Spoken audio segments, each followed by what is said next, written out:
देख रहे हैं नंबर 1 प्रोग्राम जनता मांगे जवाब। नमस्कार, स्वराज एक्सप्रेस के खास प्रोग्राम जनता मांगे जवाब में आपका स्वागत है। मैं हूं त्रिपाठी। छत्तीसगढ़ में आदिवासियों की जमीन गैर आदिवासी को बेचे जाने के मुद्दे पर प्रदेश की सियासत में एक बार फिर हलचल तेज हो गई है।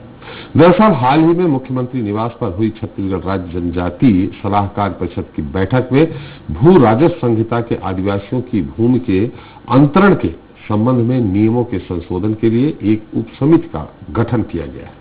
समिति की रिपोर्ट के बाद सरकार इस पर विचार करेगी, लेकिन इस बीच सवाल ये उठ रहा है कि तत्कालीन रमन सरकार जब ऐसा ही संशोधन लेकर आई थी तब आदिवासी समाज के साथ ही कांग्रेस ने कहा कड़ा विरोध दर्ज कराया था और फिर रमन सरकार को संशोधन का प्रस्ताव वापस लेना पड़ा।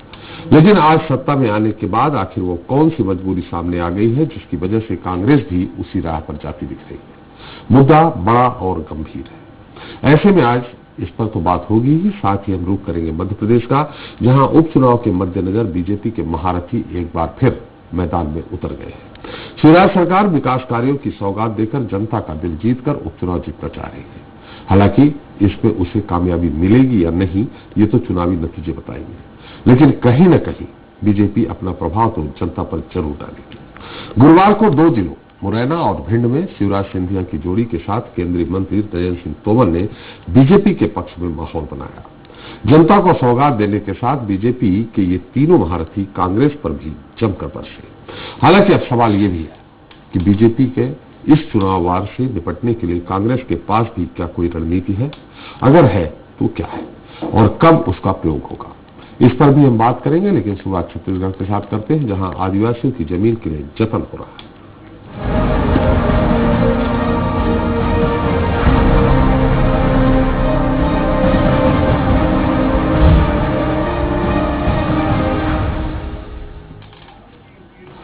तो आदिवासियों की जमीन खरीदने बेचने के लिए कानून में बदलाव के प्रस्ताव का बड़े स्तर पर विरोध शुरू हो गया है।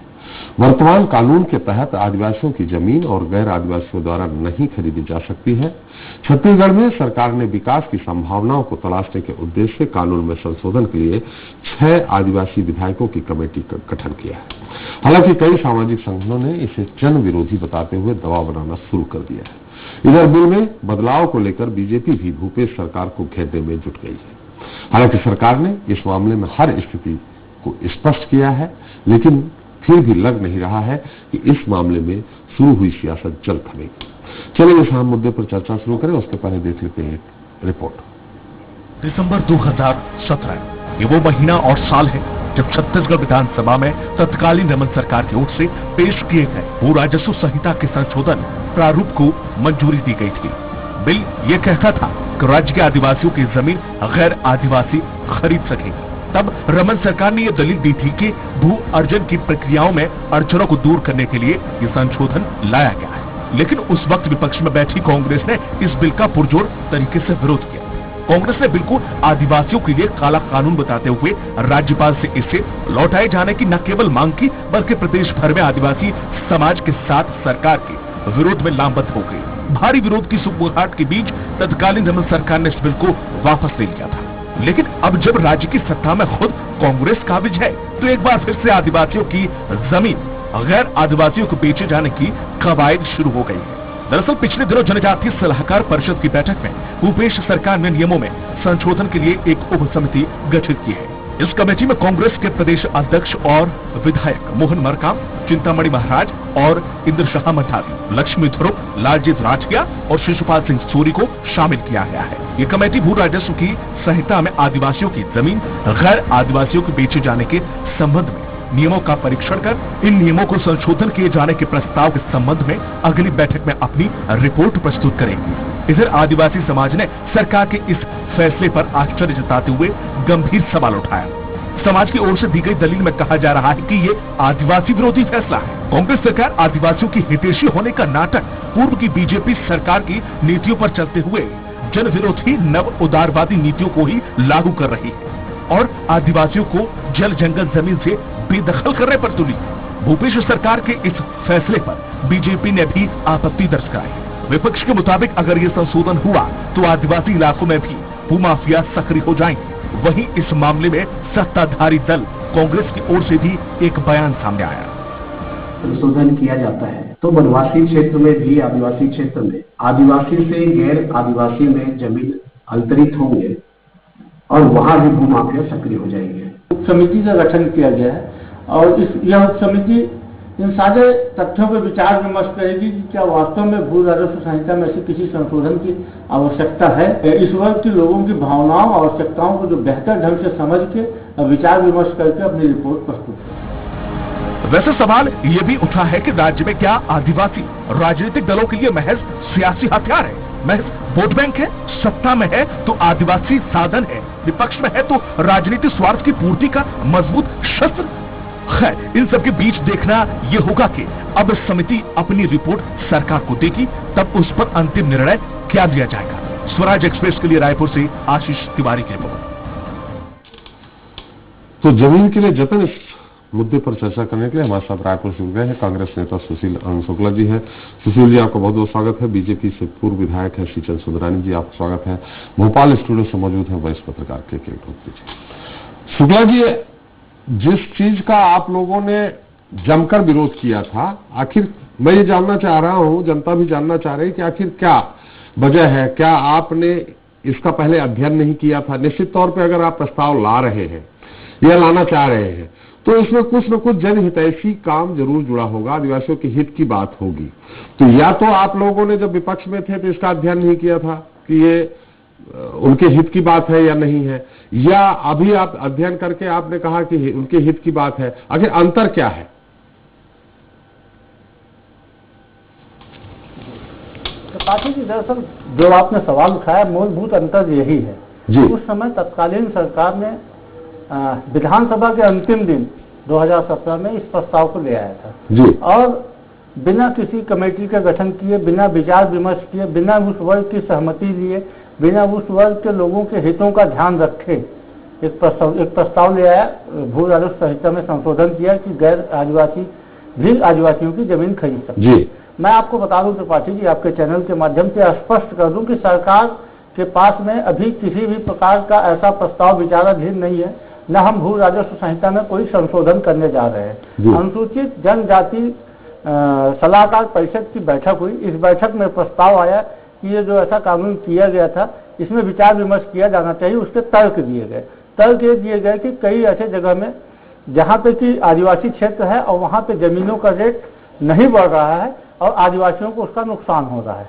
कई जगह ऐसा भी तर्क दिया गया कि कुछ पढ़े लिखे लोग हैं, वे अपनी जमीन में बंदिशों को क्यों झेलें, मार्केट रेट में उनकी जमीनें नहीं बिक पा रही हैं। इन दो तर्कों के बाद में यह निर्णय लिया गया कि एक उप समिति बनाई जाए। वो उप समिति अध्ययन करे कि इसमें क्या आदिवासियों के हित में है और क्या उनके हित में नहीं है। और आपको बता दूं त्रिपाठी जी, इस कमेटी में श्री मोहन मरकाम के अलावा, मोहन मरकाम जी बस्तर से हैं, इसके अलावा इस कमेटी में चिंतामणि महाराज हैं जो सरगुजा से हैं, इसमें रायगढ़ से लालजीत राठिया जी हैं, इसमें वहां से राजनाथ गांव के भी इंद्रशाह मंडावी जी हैं।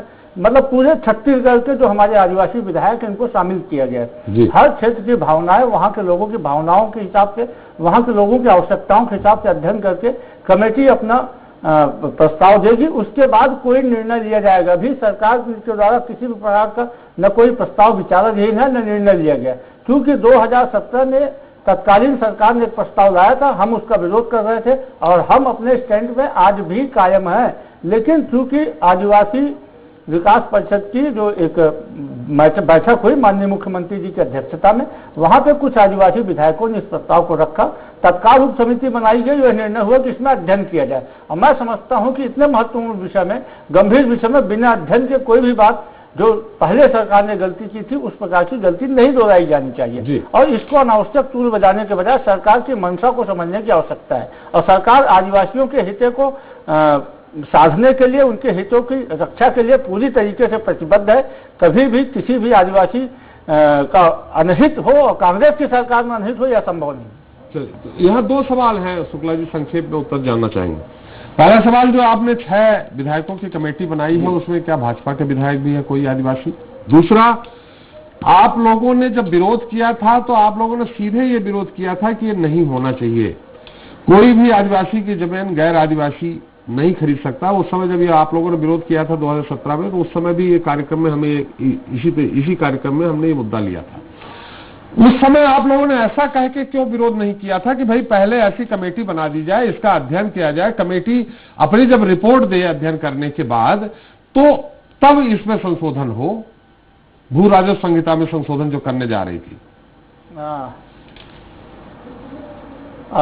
मैं समझता हूं कि जहां तक मेरी जानकारी है कि भारतीय जनता पार्टी का कोई भी आदिवासी विधायक इसमें शामिल नहीं है। यदि मैं गलत नहीं हूं तो भारतीय जनता पार्टी के जो आदिवासी क्षेत्र के विधायक संभवतः, मैं पूरी तरीके से शायद भूल रहा हूं या मेरे पास अभाव है जानकारी का, थोड़ा तो है कि कोई विधायक है ही नहीं इनके पास आदिवासी क्षेत्र का। जी जी, सुंदरानी जी एक उंगली दिखा रहे हैं। दूसरी बात, इसमें सारे के सारे सुंदरानी जी उंगली दिखा रहे हैं, हो सकता है कि होगा तो मैं उनसे पूछ लिया जाएगा, कंफर्म कर लिया, उनके बहुत ही कम विधायक हैं मेरे ख्याल से, है ही नहीं, शायद इक्का दुक्का एक आती है। हाँ तो एक आध है तो उनको तो रख लेना। दूसरी बात, उस समय भी हमारा यही स्टैंड था, उस समय भी त्रिपाठी जी हमारा स्टैंड यही था कि पहले अध्ययन किया जाए। बिना, जिसमें क्या हुआ था, विधानसभा के सत्र के अंतिम दिन सरकार ने संशोधन प्रस्ताव लाके पारित करा दिया था बहुमत के आधार से, और बाद में सरकार को बैकफुट में जाना पड़ा था जब आदिवासी समुदाय के लोगों ने विरोध किया था, विपक्ष ने विरोध किया था, सारे प्रदेश ने विरोध किया था, तो वापस जाना। हम फिर बोल रहे हैं कि हमारे पास में ऐसा कोई प्रस्ताव विचाराधीन नहीं है।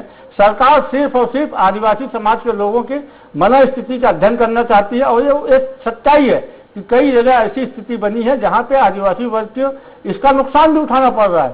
संविधान की मंशा यह थी कि उनको संरक्षण दिया जाए, उस वर्ग की जमीनों को कोई शोषण न कर पाए, उस वर्ग की जमीनों को भूमाफिया हथिया न ले।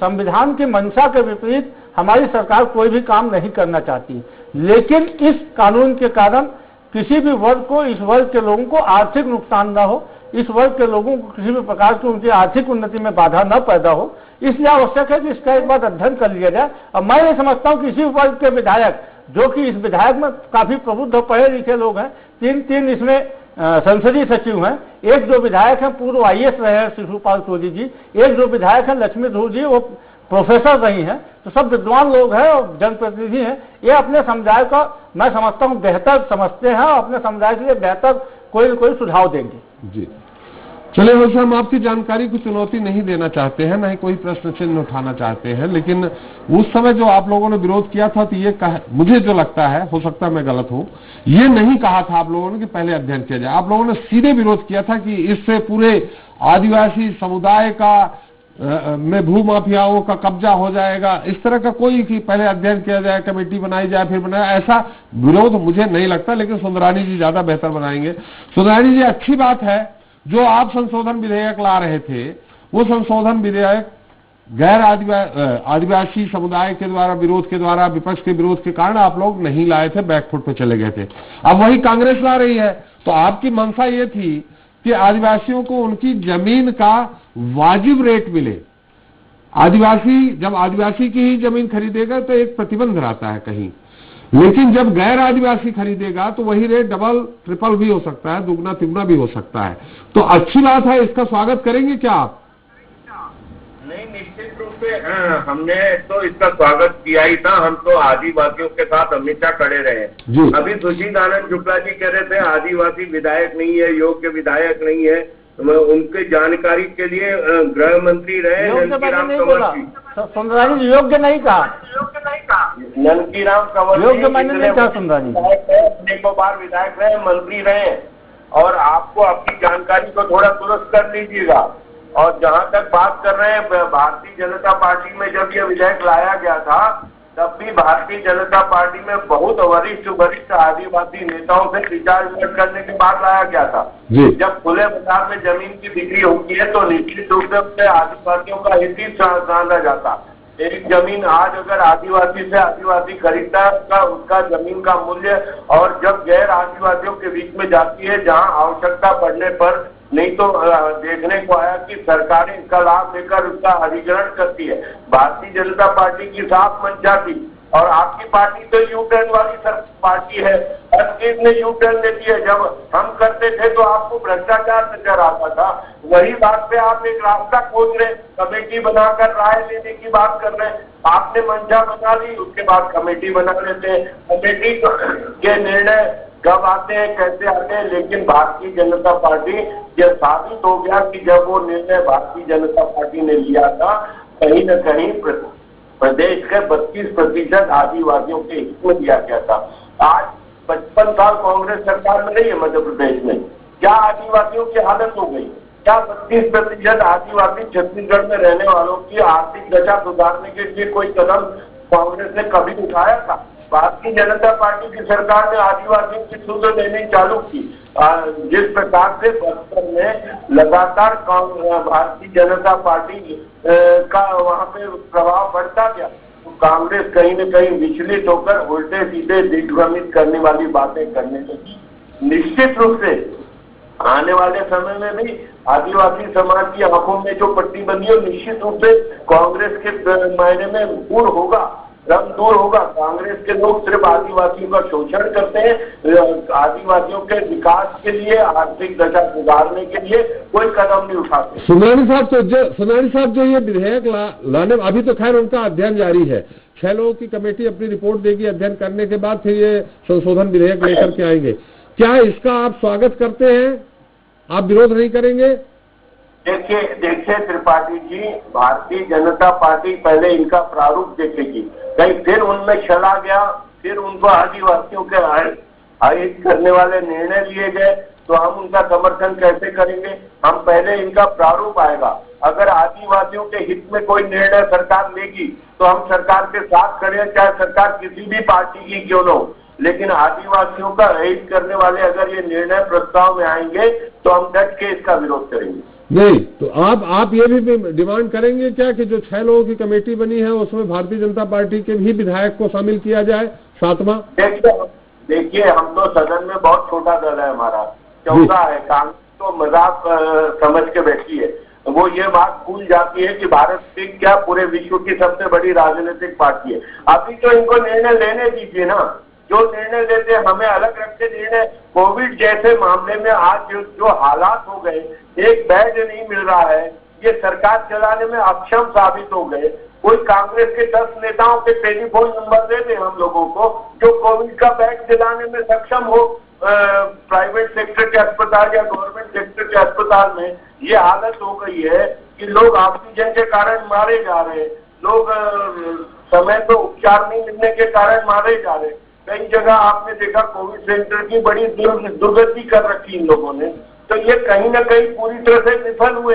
ये हमें शामिल करें न करें, कभी राय ले न ले, अगर हम प्रदेश हित में, प्रदेश के साथ या किसी भी हित में अगर भूपेश सरकार विपक्ष में विचार विमर्श करना चाहेगी तो हम निश्चित रूप से विचार विमर्श में बैठने को तैयार हैं, लेकिन हम कभी ऐसी चीजों में इनके साथ नहीं होंगे जो ये प्रदेश के हित में निर्णय नहीं लेंगे। तो शराब के मामले में कमेटी की बात करते हैं, शराब के कमेटी में शामिल करने की बात करते हैं, जो नियत इनकी है नहीं, 2 साल निकलने को आ गए, ये शराब की बात करते हैं। उसी साहब शराब की बात मत करिए, उनकी गलती ये थी कि उन्होंने अपने घोषणा पत्र में लिखा शराबबंदी को लेकर के, लेकिन 15 साल तक तो आपकी सरकार रही। आपने अगर शराब बंद करने से छत्तीसगढ़ का हित हो रहा था तो आपने क्यों नहीं बंद कर दिया था? देखिए क्या आदरणीय त्रिपाठी जी, हमने कभी भी शराबबंदी की बात कही नहीं, कभी नहीं कही, और हमने जो बातें नहीं कही उसके बारे में हम जवाबदेही नहीं है। जवाबदेही कांग्रेस पार्टी है। कांग्रेस पार्टी ने कहा शराबबंदी करेंगे, महिलाओं को इन्होंने गाय की पूंछ पकड़ के बोला है, कहीं न कहीं गंगा जल हाथ में लेके बोला है, तो इसको वादा पूरा करने का हम सवाल तो करेंगे, हम विपक्ष में हैं। जी जी, तो विपक्ष कल सत्ता पक्ष में भी तो आएंगे कि आप हमेशा मान लिए हैं कि हम विपक्ष में रहेंगे? नहीं, अभी तो हम विपक्ष में है 3.5 साल, 3.25 साल, उसके बाद सत्ता में आएंगे, ये विपक्ष में बैठेंगे, ये हमसे सवाल करेंगे, हम जवाब देंगे। चलिए सुशील जी कुछ कह रहे थे हमारा सत्ता में वापसी का। सुशील जी कुछ कह रहे थे, बेहतर होता आप त्रिपाठी जी उंगली नहीं उठती अगर ननकीराम कंवर जी को भी आप शरीक कर लेते तो। नहीं, मैं तो बोला कि उस समय मेरे ध्यान में नहीं आया, एकमात्र विधायक ननकीराम कंवर जी जीते हैं। मैं सुंदरानी जी की बातों को 1 से 1.5 मिनट में जवाब देना चाहता हूँ। सबसे पहले तो सुंदरानी जी जो बोल रहे हैं कि आदिवासियों ने कांग्रेस का विश्वास खो दिया, तो लगभग जितने आदिवासी क्षेत्र हैं, चाहे वो बस्तर हो, चाहे सरगुजा हो, या फिर रायगढ़ हो, हर जगह भारतीय जनता पार्टी का खाता नहीं खुला। आदिवासियों ने भारतीय जनता पार्टी को बुरी तरह से पराजित कर दिया। ये आदिवासियों से वायदा की बात कर रहे हैं। 2003 में उन्होंने वायदा किया था त्रिपाठी जी कि हम हर आदिवासियों को दुधारू गाय देंगे, हर आदिवासी परिवार से एक को नौकरी देंगे और हर आदिवासी परिवार के 12वीं पास शिक्षित को 500 रुपए बेरोजगारी भत्ता देंगे। 15 साल सरकार चलाया, नहीं दिया। उसके बाद त्रिपाठी जी मैं आना चाहूंगे, बोल रहे थे हमने शराबबंदी की बात नहीं की थी। डॉक्टर रमन सिंह जी ने भारतीय जनता पार्टी की कार्य समिति में स्पष्ट तौर पर घोषणा किया था कि चाहे मैं चुनाव हार जाऊं लेकिन शराबबंदी लागू करूंगा। और उसके बाद पूरे 4.5 साल तक शराब बेचते रहे, सरकार में रहे, शराबबंदी नहीं लागू किए। आज विपक्ष में आने के बाद शराबबंदी की बात करते हैं। उसके बाद इन्होंने बोला घोषणा पत्र में नहीं लिखा था, आज तक भारतीय जनता पार्टी घोषणा पत्र में नहीं लिखा था उन्होंने जी, घोषणा पत्र में उन्होंने, मुख्यमंत्री जी ने घोषणा कर दिया। घोषणा पत्र तो ये बनाते नहीं, ये तो संकल्प पत्र बनाते हैं। घोषणा पत्र तो ये डॉक्टर रमन सिंह जी के मुंह में डाला। सुंदरानी जी, आप बहुत सीनियर नेता है, बीच में मत बोलिए, आपको शोभा नहीं देता। कोई मतलब नहीं, बीच में बोलेंगे तो मैं भी बोलूंगा, फिर डिबेट खराब होगा त्रिपाठी जी का। जी नहीं, ऐसा डिबेट मत खराब करिए आप लोग। यदि मुख्यमंत्री जी, यदि मुख्यमंत्री सार्वजनिक मंच से, अपने पार्टी के मंच से यह बोलते हैं, यह पब्लिक डोमेन में आई हुई चीज है। हम आपने सबने देखा था, आपने दिखाया था, हमने देखा और सुना था कि चाहे चुनाव हार जाऊं लेकिन मैं शराबबंदी लागू करूंगा। उसके बाद 4.5 साल तक और सरकार में रहे, शराबबंदी नहीं लागू किया। ये बात करते हैं कमेटी में। आज तक भारतीय जनता पार्टी शराबबंदी की कमेटी में अपने प्रतिनिधि का नाम नहीं दी, सिर्फ उस शराबबंदी के नाम पे राजनीति करते हैं। हमने शराबबंदी की दिशा में कदम उठाया है। अब आज मैं आता हूं आदिवासियों की बात, आदिवासियों के हितैषी होने की बात करते हैं। वन अधिकार पट्टे क्यों लंबित रखे हैं? भू राजस्व संहिता में जो वहां पे संशोधन करने थे, बंदोबस्त में संशोधन करने थे, जो वहां पे आदरण सर्वे कराया जाना था, जो आदिवासियों को वन अधिकार पट्टे देने थे, उन सबको भारतीय जनता पार्टी की सरकार ने 15 साल तक क्यों लंबित रखा था? ये आदिवासियों के हितैषी होने की बात सिर्फ करते रह गए। हम आदिवासियों के हित में निर्णय ले रहे हैं। हमने नगरीय क्षेत्रों में वन अधिकार पट्टे देना शुरू किया है। जगदलपुर में नगरीय क्षेत्र में रहने वाले आदिवासियों को वन अधिकार पट्टे दिए जा चुके हैं। तो भारतीय जनता पार्टी के हमारे मित्र सिर्फ और सिर्फ अवसरवादी की राजनीति कर रहे थे। ये इन्होंने जो उस समय भू राजस्व संशोधन लाया था, विधानसभा में प्रस्ताव पारित किया था, उसमें स्पष्ट लिखा था कि आदिवासी क्षेत्रों में सरकार को भू अधिग्रहण करने में दिक्कत हो रही है, इसलिए यह प्रस्ताव लाया जा रहा है। और हमने ऐसा कोई प्रस्ताव नहीं लाया। हम पहले आदिवासियों से उनके हितों को देख रहे हैं कि उनका हित संवर्धन कैसे होगा। उसके बाद कानून बनाया जाएगा नहीं बनाया जाएगा यह बाद का विषय है। हमारी सरकार ने तो दुनिया में पहली बार ऐसा किया है कि आदिवासियों की जमीनें 5000 एकड़ जमीनें जो कि सरकार ने अधिग्रहित कर रही थी, जिसका पैसा दे दिया गया था, लेकिन प्लांट नहीं लगा, तो लैंड बैंक जो इन्होंने बना के आदिवासियों की जमीनों में कब्जा करके रखा था, हमने उसको वापस कर दिया। ये भारत ही दुनिया के लोकतांत्रिक इतिहास में ऐसा पहली बार हुआ है कि किसी सरकार ने भू जिसका कि मुआवजा दिया जा चुका है उस जमीन को भी वापस किया है। तो हमारी नीयत बेहतर है, हमारी नीयत साफ है और जनता उसको अप्रिशिएट करती है। सुनानी जी कुछ कह रहे थे आप, जब शुक्ला जी बोल रहे थे, अब हम उसमें मुद्दे में हम नहीं सवाल करेंगे, आप ही उत्तर दे दीजिए। रमन सिंह जी पे सीधा आरोप लगा रहे। डॉक्टर रमन सिंह जी ने कभी शराबबंदी की बात नहीं की। ये जरूर भारतीय जनता पार्टी का एक एजेंडा रहा कि धीरे धीरे क्रमबद्ध तरीके से शराबबंदी इस प्रदेश में लागू की जाए, और उस दिशा में हम लोग पढ़े भी थे। 2,500 की आबादी वाले गांव में हमने शराब बंद करने का काम किया था। 200-250 गांव में हमने शराबबंदी करने की बात की भी थी, और लगातार हम उस दिशा में काम कर रहे थे। सरकार ने अवैध शराब बेचने पे प्रतिबंध लगाया, ठेकेदारी प्रथा पे प्रतिबंध लगाया। इन लोगों ने अवैध शराब, आप पार्टी की छत्तीसगढ़ आइए, आप देखिए कैसे गली कुचों में शराब का व्यापार चल रहा है। कितनी अवैध शराब, कितनी दुकानों में लाखों रुपए का घोटाला हो रहा है। शराब की दुकान जहां से शराब सरकार बिकवा रही, वह लाखों रुपए का घोटाला एक एक दुकान से हो रहा है। इसका जवाब देने के लिए कोई कांग्रेस का नेता सामने नहीं आता था। चलो शराब का मुद्दा छोड़ दीजिए, आदिवासियों के मुद्दे में आए। हितों की आदिवासियों के हितों की बात है, मैं आपको दावे के साथ कह सकता हूँ, ये जो भी प्रस्ताव लाए जी, अगर आदिवासियों के हितों में होगा निश्चित रूप से भारतीय जनता पार्टी की हमेशा पक्ष में रहेगी। आदिवासियों के हितों के साथ अगर खिलवाड़ होगा, पर्दे के पीछे कोई दूसरा एजेंडा छिपा होगा, जो हरियाणा और अन्य राज्य सरकारों में देखने को मिला, ऐसा कोई एजेंडा इसके पीछे तो न छिपा हुआ है, इस बात की टेढ़ी निगाह भी रखेगी भारतीय जनता पार्टी। वो निगाह रखे, लेकिन हम तो सीधे सीधे आप अगर वो गैर आदिवासी जमीन खरीदते हैं आदिवासियों की, तो इस स्टैंड पे आपका क्या कहना है? आप स्टैंड लेते हैं कि हाँ ये होना चाहिए? देखिए, हम तो पक्षधर रहे हैं और पक्षधर रहे, लेकिन हम आपको बता दें, कोई जमीनों का बंदरबाट छत्तीसगढ़ में नहीं होने देंगे। हाँ। जिस प्रकार हरियाणा में महंगी महंगी जमीनें किसने ली किसने नहीं ली पूरा देश की जनता जानती है, ऐसी छत्तीसगढ़ में निर्मित नहीं होने देंगे। वो बोल रहे हैं खट्टर सरकार, खैर हरियाणा नहीं, अपन छत्तीसगढ़ में ही रहे आए, ज्यादा बेहतर है ना। ये जो कांग्रेस की सरकार थी वहाँ पे खट्टर सरकार तो आ गए, इसीलिए तो हरियाणा से इधर उधर भागते फिर रहे लोग, कुछ लोग। सर नहीं, तो आप इसके पक्ष में हैं कि हाँ गैर आदिवासी भी जमीन खरीद सकते हैं आदिवासियों की? मैं भाजपा उसके पक्ष में है। आदिवासियों के हितों का संरक्षण भारतीय जनता पार्टी हमेशा चाहती है। भारतीय जनता पार्टी चाहती है कि आदिवासियों का आर्थिक रूप से उत्थान हो, आर्थिक रूप से कमजोर न हो। भारतीय जनता पार्टी चाहती है आदिवासी शिक्षित हो। आदिवासी यहाँ पे बहुत बड़ी संख्या 32% की आबादी है छत्तीसगढ़ में। ये अपने मूल परिवेश से आगे आए और संपन्नता के दिशा में बढ़े, ये भारतीय जनता पार्टी चाहती है। ऐसे कोई प्रस्ताव सामने आएगा तब हम इस पे विचार करेंगे। चलिए शुक्ला जी, बढ़िया है, अच्छी बात है। सुंदरानी जी अभी बीच में है, पसोपेश में है, मैंने भाजपा विरोध करे या समर्थन करे अभी वो स्पष्ट नहीं है, क्योंकि लेकिन हम ये जानना चाहेंगे जो आपने कमेटी बनाई है 6 सदस्यीय, इसकी रिपोर्ट कब तक आ जाएगी? अध्ययन करके कब तक अपनी रिपोर्ट प्रस्तुत कर देंगे? कहीं ऐसा तो नहीं होगा जो न्यायिक जांच होती है किसी घटना की तो लंबे समय तक 20 साल 15 साल तक लंबित रहती है, ऐसा तो नहीं होगा?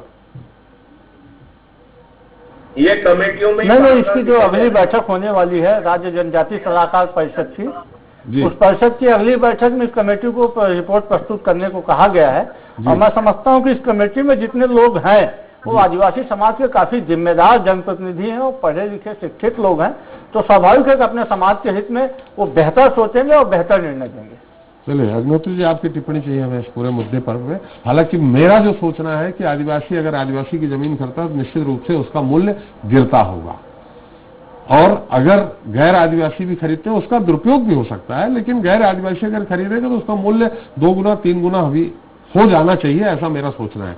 अग्निहोत्री जी, मुझे लगता है कि अब तक का जो भी समय आज़ादी के बाद का बीता उसमें आदिवासियों के नाम पर उनकी संस्कृति, उनका रहन सहन और उनकी जीवन शैली जी, इसके नाम पर उनको एक ताकि उनकी संस्कृति बची रहे, उनका रहन सहन बचा रहे, जीवन शैली बची रहे और संस्कृति का संरक्षण हो, इसलिए यह नियम लागू था कि आदिवासियों की जमीन गैर आदिवासियों को ना बेची जाए, ताकि उनकी जमीन सिकुड़ कर ऐसी एक स्थिति ना पैदा हो जाए कि आदिवासियों का नामो निशान जो है इस जमीन से हट जाए।